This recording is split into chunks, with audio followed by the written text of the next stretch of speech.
भीकू का एक छोटा सा खानदान था जिसमें उसकी बीवी मधु और बेटी मीरा थी। दिन ब दिन आपकी आमदनी कम होती जा रही है। आपको ये चाट का कारोबार छोड़कर कोई मुलाजमत करनी चाहिए। कम से कम हमारा गुजारा तो होगा। तुम्हें तो इल्म है कि मैं सालों से ये चाट का ठेला लगा रहा हूँ। अब अगर ये ठेला नहीं चल रहा तो मैं इसे बंद थोड़ी ना कर सकता हूँ। मुझे यकीन है कि कुछ रोज में सब कुछ दुरुस्त हो जाएगा और लोग मेरे ठेले पर भी चाट खाने आएंगे। हाँ हाँ, जब से तुम्हारे ठेले के बगल में उस रमणीक ने चाट का ठेला लगाया है, सारे लोग उसी के ठेले पर मजमा लगाए खड़े रहते हैं। अब मैं और क्या कर सकता हूँ? मैं अच्छे सामान से बेहतरीन जायकेदार चाट बनाता हूँ। उससे ज्यादा क्या करूँ? कुछ भी करो, लेकिन घर में पैसे ला कर दो, वरना मैं मीरा को लेकर अपने अब्बा के पास चली जाऊंगी। मुझे यहाँ भूखे नहीं मरना। अरे ऐसा ना कहो, मैं आज जरूर पैसे लेकर आऊंगा। भीकू ने अपना सारा सामान उठाया और अपने ठेले की जानिब निकल गया। रास्ते में वो सब्जी मंडी में रुका। अरे भाईजान, मुझे 2 किलो आलू और 2 किलो प्याज देना, उम्दा किस्म के देना। अरे भाई, तुम्हारा तो चाट का ठेला है ना, तो उम्दा आलू और प्याज क्यों खरीदते हो? तुम्हें तो सड़े गले आलू प्याज भी चलेंगे। वो तो मैं तुम्हें कम दाम के फरोख्त कर सकता हूँ, सोच लो। नहीं नहीं, ये चाट का ठेला मेरी रोजी रोटी है, मैं इसमें बेईमानी नहीं कर सकता। तुम तो मुझे उम्दा किस्म के आलू और प्याज ही दे दो। ठीक है। तभी वहाँ रमणीक भी तशरीफ लाया। अब मुझे 3 किलो आलू और 3 किलो प्याज देना। उम्दा किस्म के? नहीं नहीं, सस्ते वाले। मुझे कौन सा खुद खाना है? अरे भाई, लेकिन तुम अपने खरीदारों को तो यही खिलाओगे ना? ये तो जायज नहीं है। क्या जायज क्या नाजायज है, तुम मुझे मत सिखाओ। हाँ, मेरा मैं देख लूंगा। तुम अपने ठेले पर उम्दा किस्म के आलू प्याज के चाट बनाओ और खुद ही खाओ। वैसे भी तुम्हारे ठेले पर आता ही कौन है? भीकू का मुंह छोटा हो गया और वो वहाँ से चला गया। भीकू के बगल में ही रमणीक अपना चाट का ठेला लगाता था। रमणीक का चाट का ठेला खुलते ही वहाँ खरीदारों का मजमा लग जाता था और भीकू के ठेले पर कोई नहीं आता था। आइए आइए, जायकेदार चाट खाइए। समोसा चाट, आलू चाट, पापड़ी चाट, दही चाट। भीकू जोर जोर से आवाज लगाया करता था, फिर भी कोई उसके ठेले पर चाट खाने नहीं जाता था और वहीं रमणीक के ठेले पर मजमा लगा रहता था। अरे कबल मुझे दो। अरे नहीं, कबल मैं आया था, मुझे दो। सबको देता हूँ, जरा इत्मीनान रखो। अपने ठेले का ये हाल देखकर भीकू परेशान था। इतनी कोशिश करने के बावजूद भी लोग यहाँ नहीं आ रहे। हे भगवान, अब आप ही कोई तरकीब निकालिए। भीकू देर रात तक ठेले पर खड़ा रहा, लेकिन आज भी उसकी चाट फरोख्त नहीं हुई। वो मायूस घर लौटा। मालूम होता है आज भी फरोख्त नहीं हुआ। हाँ, आज भी सारे खरीदार रमणीक के ठेले पर ही थे। तुम्हें अपना चाट का ठेला बंद कर देना चाहिए। अब तो घर में राशन भी नहीं है। ऐसे ही चलता रहा तो हम भूखे मर जाएंगे। तुम फिक्र ना करो, कुछ न कुछ हो जाएगा। यही बात तुम पिछले 6 माह से कह रहे हो, अब तक कुछ नहीं बदला। अगर तुम पैसे कमाकर नहीं लाए तो मैं अपने मायके चली जाऊंगी मीरा के साथ। लेकिन मुझे थोड़ी मोहलत तो दो। घर में बस 1 दिन का ही अनाज है। अगर तुम कल तक पैसे लेकर आए तो अच्छी बात है, वरना तन्हा रहना इस घर में। मैं अपनी बेटी को भूख से तड़पते हुए नहीं देख सकती। वैसे भी मेरे वालिद हम दोनों को पाल लेंगे। ठीक है। एक जानिब भीकू ठेले पर चाट ना फरोख्त होने की वजह से परेशान था और दूसरी जानिब बीवी, उसकी मुसीबतों में और इजाफा हो रहा था। अगले दिन भीकू ने रोज की तरह चाट की तैयारी की और अपने ठेले की जानिब निकल पड़ा। रास्ते में उसे आलू वाले की आवाज आई। अरे भाईजान, आज आलू प्याज नहीं चाहिए? नहीं भाईजान, कल का ही आलू प्याज पड़ा है। ठीक है। भीकू अपने ठेले पर पहुंचा और रोज की मानिंद उसने ठेला लगा दिया। बगल में रमणीक ने भी अपना ठेला लगा दिया और रमणीक के ठेले पर खरीदार आने लगे थे। जायकेदार चाट ले लो, आलू चाट, समोसा चाट, पापड़ी चाट, दही चाट। आ जाओ आ जाओ। उसके चीखने का भी कोई फायदा नहीं हुआ। कोई भी खरीदार उसकी दुकान पर नहीं आया। वो मायूस हो गया और उसकी आंखों से अश्क निकलने लगे। हे भगवान, ये कैसे दिन दिखा रहे हैं। आज अगर मैं घर पे पैसे नहीं ले गया तो घर में खाने को कुछ भी नहीं बचेगा और मधु मीरा को लेकर मायके चली जाएगी। समझ नहीं आ रहा क्या करूं। उसी वक्त भीखू की दुकान पर एक ज़ईफा खातून आई। क्या हुआ बेटा, तुम रो क्यों रहे हो? अब क्या बताऊं अम्मा, हालत ही कुछ ऐसी है। सब कुछ उम्दा करने के बावजूद कुछ भी ठीक नहीं हो रहा। मैं अच्छे सामान लाता हूँ, फिर भी खरीदार उस रमणीक के ठेले से ही चाट खाते हैं। मेरे खानदान की तो भूखमरी की नौबत आ गई है। तू मायूस ना हो। ये ले, ये जादुई मसाला है। जैसे ही तू इसे अपनी चाट में मिलाएगा तो खरीदार खींचे चले आएंगे और तेरी सारी परेशानियां खत्म हो जाएंगी बेटा। जैसे ही भीखू ने उस ज़ईफा खातून के हाथ से वो जादुई मसाला लिया, वो ज़ईफा खातून गायब हो गई। अरे ये कहाँ गई? अम्मा, अम्मा। भीखू ज़ईफा खातून को तलाशता रहा, लेकिन वो गायब हो चुकी थी। वो खातून कौन थी और कहाँ गई यकायक? क्या ये मसाला वाकई जादुई है?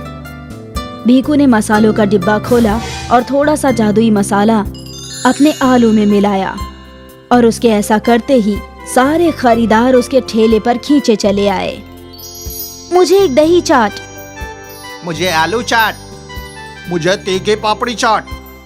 अभी देता हूँ। भीखू खरीदारों को चाट बनाकर देता गया और खरीदारों में इजाफा होता गया।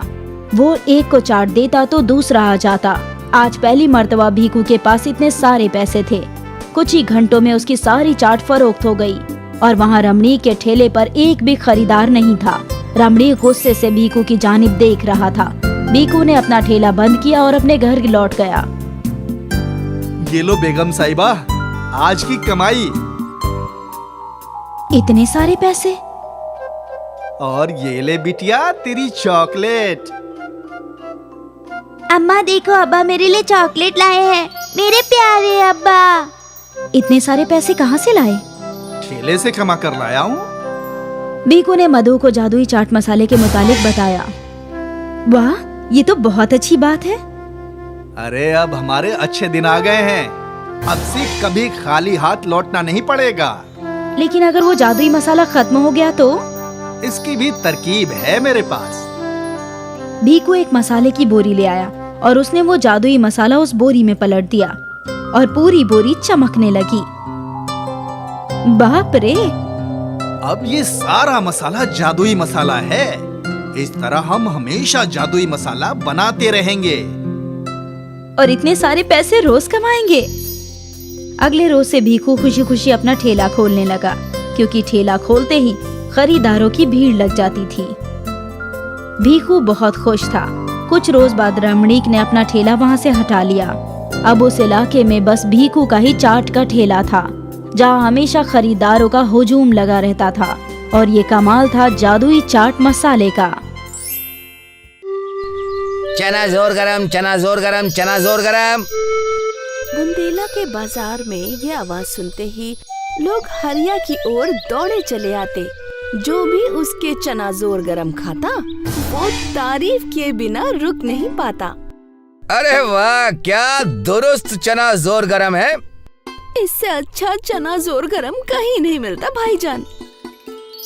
अरे ऐसा क्या मिलाते हो भैया? अरे भैया, इसमें हमारा खानदानी मसाला है। सारा जायका उसी मसाले का ही तो है। वाह वाह, बहुत खूब भैया, बहुत खूब। हमें 20 रुपए का दे दो, अपने घर ले जाएंगे और बीबी को खिलाएंगे। हाँ हाँ, दुरुस्त है भैया, दुरुस्त है। हरिया चलते फिरते लोगों को चना जोर गरम फरोख्त करता था और उसकी अच्छी खासी कमाई हो जाती थी। संदीप हरिया को रोज देखता और रोज मन ही मन सोचता था, ये हरिया बिना दुकान और ठेले के बहुत ही बेहतरीन कमाता है। और एक हम हैं, भेल की दुकान डाल करके बैठे, एक भी ग्राहक नहीं आता है यहाँ। लगता है बुंदेला के लोगों को चना जोर गरम ज्यादा ही पसंद है। हाँ वो तो है। तो क्यों ना आप भी चना जोर गरम ही बेचें? अरे मैं भी वही सोच रहा हूँ। कल ही बाजार से चना जोर गरम और मसाले लेकर आता हूँ, फिर देखते हैं ये हरिया हमारे सामने कैसे ठहरता है। संदीप और उसकी बीवी को लग रहा था कि चना जोर गरम बेचना आसान होगा। अगले दिन संदीप ने अपनी भेल की दुकान में चना जोर गरम भी रखा और बाहर चना जोर गरम की तस्वीर भी लगा दी। तस्वीर देखकर एक औरत उसकी दुकान पर आई। अरे भाईजान, तुम भी चना जोर गरम रखने लगे हो क्या? हाँ हाँ आपा, आप कहें तो आपके लिए बना दूं? हाँ हाँ बना दो, आज तुम्हारे हाथों का स्वाद भी चख लेते हैं। हरिया भाईजान के जितना अच्छा नहीं है। इसके बाद कई और लोगों ने संदीप का चना जोर गरम चखा और सब ने संदीप को यही बताया। और कुछ देर बाद जब हरिया घूमता घूमता वहाँ आ पहुँचा तो सारे ग्राहक उसके पास चले गए। अरे भैया हमको 20 रुपए का दे दो, हमें भी। ग्राहकों को ऐसा भागता देख संदीप और जलने लगा। ना जाने इस हरिया ने ग्राहकों पर क्या तिलिस्म कर रखा है। सुना नहीं, उसके मसाले में जादू है। और हमने ये भी सुना है कि ये उसका खानदानी मसाला है। उसके दादा परदादा उन्होंने बताया था। तो अब हम क्या करें? तुम उस मसाले को बनाने का तरीका सीख लो तो समझो सारे ग्राहक तुम्हारे। अरे तरीका सीखना कोई इतना आसान है क्या? आसान तो नहीं है, पर हमारे पास एक तरकीब है। मधु ने संदीप के कान में अपनी तरकीब बताई और दोनों मुस्कुराने लगे। अगले दिन हरिया के घर के बाहर 15 साल का लड़का भीख मांगने आया। उसने हरिया का दरवाजा खटखटाया। अरे भैया कुछ खाने को है क्या? 2 दिन से कुछ खाया नहीं। हरिया मासूम था। वो तुरंत घर के अंदर गया और उस बच्चे के लिए खाना ले आया। उस बच्चे ने हड़बड़ी में खाना खाया और फिर हरिया ने उससे पूछा, अरे तुम यहाँ अकेले क्या कर रहे हो? तुम्हारे अम्मी अब्बा कहाँ हैं? अब्बा तो बचपन में ही गुजर गए और अम्मी को गुजरे 2 महीने हो चुके हैं। तब से यहाँ वहाँ काम की तलाश में लगे हैं, भूखे। पर हमको कोई काम पर ही नहीं रखता। अरे तुम रो मत बच्चे, हम है ना, तुम हमारे पास रह सकते हो। हम तुम्हें भरपेट खाना देंगे और तुम हमारे साथ यहाँ रह सकते हो, ठीक है? आप ऊपर वाले हो। अरे तुम रो मत। वैसे तुम्हारा नाम क्या है? मुरली शर्मा। हाँ दुरुस्त है, आज से तुम हमारे साथ ही गुजारा करना। यहाँ तुम्हें किसी भी चीज की तकलीफ नहीं होगी। शुक्रिया भैया, बहुत बहुत शुक्रिया। हरिया ने यतीम मुरली को पनाह दी। हरिया मुरली को बाजार ले जाता और घर के छोटे मोटे काम भी दिया करता। ये लो 1 किलो टमाटर ले आना और ये 10 रुपए तुम रख लेना। तुम्हें कुछ खाने का मन करे तो खा लेना, ठीक है? शुक्रिया भैया। कुछ ही वक्त में मुरली हरिया के साथ घुल मिल गया। हरिया हमेशा अपना मसाला बावर्ची खाने का दरवाजा बंद करके बनाता था, लेकिन एक दिन मुरली ने बावर्ची खाने की खिड़की से सब कुछ देख लिया। कुछ वक्त के बाद मुरली हरिया के पास आया। हाँ हम जा रहे हैं। अरे लेकिन कहाँ? वो बाजार में हमें हमारी चचा की बेटी मिल गई। अरे कौन? वो मेरी मधु आपा, उनकी बाजार में भेलपूरी की दुकान है। अरे तू संदीप का साला है तो पहले जिक्र क्यों नहीं किया? हो आज बाजार में आपा मिली। उन्हें जब अम्मी के इंतकाल का पता चला तो रोने लगी और हमें अपने साथ रखने के लिए तैयार हो गई। अब हम आपको ज्यादा तकलीफ नहीं देंगे। आपने हमारा इतना ख्याल रखा, उसके लिए शुक्रिया। कोई बात नहीं, दुरुस्त है। हरिया समझ चुका था कि कुछ तो गड़बड़ है। मुरली को मधु ने भेजा था हरिया के मसाले का राज जानने के लिए। मुरली और मधु ने वो मसाला तैयार किया। एक बार खाओगे तो बार बार तलाश करोगे। चना जोर गरम स्पेशल जायके के साथ। आहा! एक बनाना भैया, देखते हैं तुम्हारे खास मसाले। हाँ हाँ, क्यों नहीं। संदीप ने चना जोर गरम में वो मसाले डाल दिए। ये लीजिए। मिर्ची, हाँ मिर्ची, हाँ मिर्ची, मिर्ची। मधु ने उस औरत को पानी दिया। अरे ये खास मसाले हैं या सिर्फ मिर्ची है? इतना तीखा, तुम लोग हमें मारना चाहते हो क्या? वो औरत संदीप और मधु को खरी खोटी सुनाकर चली गई। संदीप और मधु मुरली की ओर देखने लगे। लेकिन हमने तो सब कुछ सही डाला था। तभी वहाँ हरिया आया। बच्चे, तुमने सब कुछ यकीनन सही किया। हमने तुमको गलत दिखाया। हमें पहले ही यकीन हो गया था कि कुछ तो गड़बड़ है, क्योंकि तुम्हारा बदन इतना मजबूत था। भला कोई गरीब इतना तंदुरुस्त कैसे हो सकता है? हा?